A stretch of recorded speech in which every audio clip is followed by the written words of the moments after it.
Hello, my dear students. You are welcome again to another episode of Christian Religious Study at the School on Air. In the last couple of episodes, we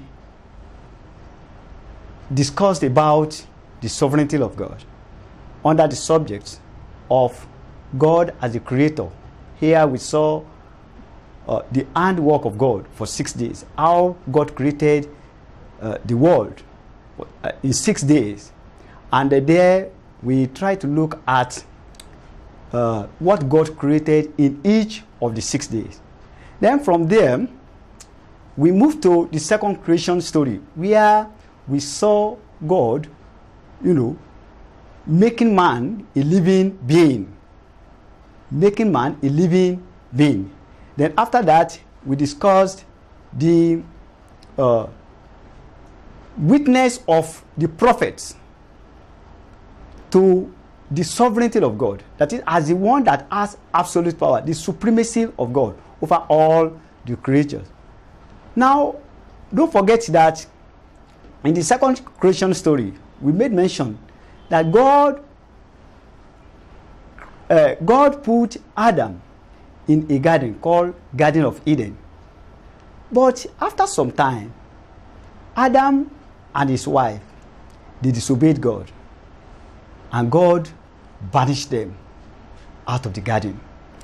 Now, today we want to see how God made another relationship, started another relationship with another generation. So, and which generation we are going to see in this episode today. Now, but the relationship between this new man that God was going to establish his relationship.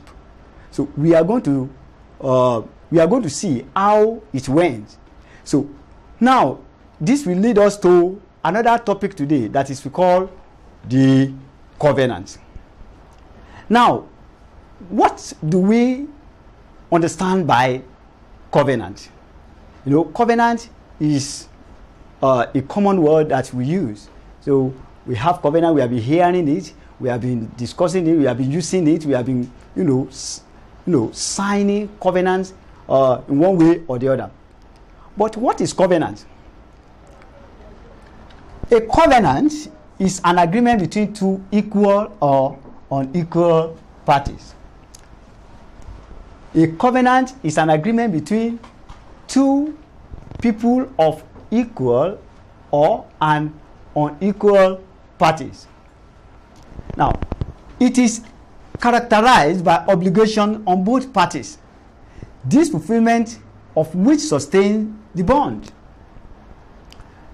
When the agreement is between two parties of unequal status, it is called parity. It is called suzerainty when it is between two parties of unequal ranks. Now, when God created Adam, he put him in the Garden of Eden. And he gave them an instruction. He and his wife, don't eat out of this fruit, out of this tree, you must not eat. But they disobeyed. But God will not continue this way. So that is why we are trying to see God now establishing a new relationship with another man he called to create a relationship with. So that is why we are going to see an adjustment, so that what happened in the Garden of Eden will not happen again. Now,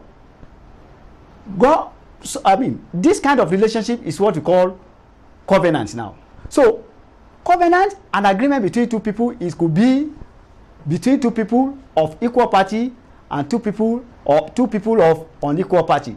So when it is two people of equal party, we say that one is what we call parity covenant. Let me give you an example of that parity of covenant. Covenant between David and Jonathan in 1 Samuel chapter 20. You see a kind of covenant that David and Jonathan made between themselves. That one is called, is between man and man. But here we have another type of covenant that is called suzerainty covenant. That suzerainty covenant is between two parties of two people of unequal parties. That is, we have the example between God and man, a king and his subject.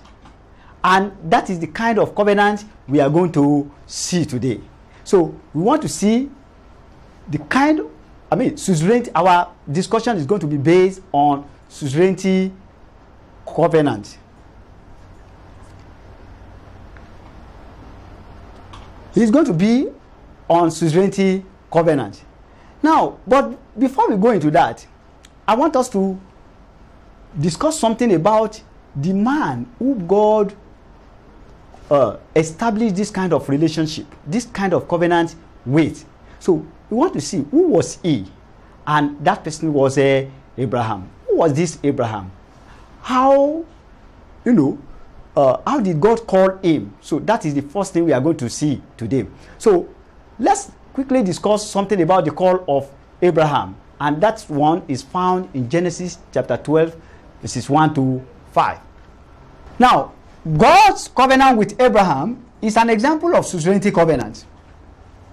His superior party dictates the term of the covenant. I said this is a covenant between two people of unequal parties.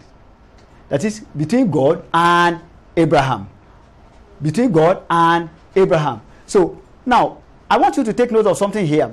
So when there is a covenant between two people of an equal party, that is, the higher party will be the one to dictate. That is, it will have supremacy over the vassal. You call over the subject. That is the second party, the lower party. So the higher party is superior to the lower party. Don't forget. Now, who was this Abraham that we are talking about? Abram, who later became Abraham, lived in Haran with his family. When you are writing, I want you to take note. He was Abram before God called him. So when you are writing now in the exam, you have to indicate that the name was Abram when God called him, before he was later, before the name was changed to Abraham, so that the examiner will know that you know the differences. The difference between Abram when it was not called, and because there is an Abraham when it was called, because the two, the names, they have different meaning. So when we get there, you will see. At the age of 75 years, God asked him to leave Haran with his family to the place he will show him. God promised to make Abram a great nation, bless him and make his name great, so that he will be a blessing to others. God also promised to bless those who blessed Abram, and to curse those who cursed him, and that by him all the families of the earth will be blessed. You can see the introduction now. That is the prelude of the covenant. So God was going to raise another person who he was going to establish a covenant with, and that is what we are trying to see, how it went by, how God, how God called this man, and then introduced this kind of covenant he wanted to make with him. So these are the things. I said this is a suzerainty covenant. The higher party will have supremacy over the lower party, and that was why God promised him all these things, that if you can do this, I will do this for you. If you can do this, I will do this for you. Now, God also promised to bless those who blessed Abram, and to curse those who cursed him, and that by him all the families of the earth will be blessed. Abram faithfully obeyed God's command. He and his family and Lot, his nephew, left with their possession to the land of Canaan. Now, this these people, Abraham and his family, they obeyed the commandment of God. So God carried all of them and they obeyed the commandment. Just leave your people, leave your kindred, and go to the land I will show to you. So that means for a higher party to say that, he had something in mind. He had something good for the man he was establishing this covenant with. And that was why he called him and he gave him. Now, all these things boils down to the faith of the lower party. The faith of the lower party. So, now, at Shechem, that is after they have left now. So, at Shechem, God appeared to Abraham and showed him the land of Canaan. Here, Abraham built an altar to the Lord. When Abraham was 90 years old, God appeared to him and spelled out the term of the covenant. So after they have left now, they came to Shechem and there he built an altar. So, but don't forget that we are trying to look at how Abraham was called. And I said, when you are writing or you are asked in the exam, you have to emphasize on the difference between Abraham and Abraham. Now, God has not established the covenant. He just called him out because he wanted to make a covenant with him. Now, we are going to see how God now made that covenant with Abraham. And that will lead us to the covenant with Abraham.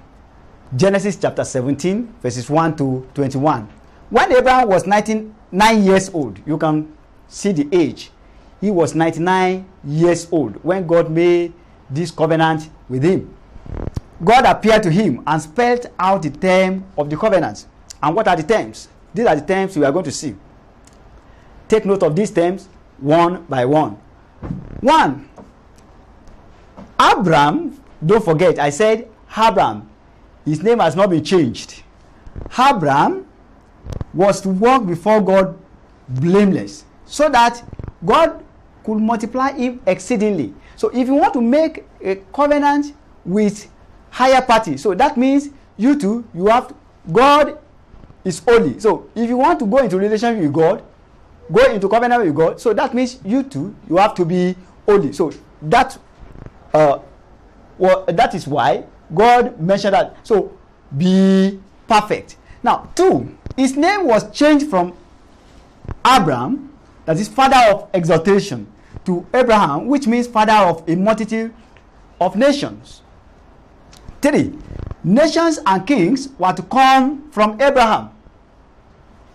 So after he has changed his name, God still promised that nations, that is, this covenant God was making with Abraham will not be limited to Abraham. That is, the covenant will transcend from his own generation to another generation. God promised to establish an everlasting covenant with descendants of Abraham. Then 5, every male was to be circumcised as a sign of the covenant. Then Sarai's name was changed to Sarah, meaning mother of a multitude of nations. God promised him the birth of Isaac. God promised him the birth of Isaac. These are the covenants that God had made with Abraham. But now, all this that God has said about the covenant, the major thing that we have to, that attracted the response of Abraham was the last one, that he was going to give birth to a child. At what age? At what age? Now, and that was why Abraham reacted. When God promised to give Abraham a son through Sarah, Abraham fell on his face and laughed and said to himself, shall a child be born to a man who is 100 years old? Shall Sarah, who is 90 years old, bear a child? You know, it's funny. At that age, is it possible? So, because it was the pronouncement of the higher party, so that is why it is possible. Now, all these things that God had said in the covenant, did they come to pass? Were they established? Yes, they came to establishment.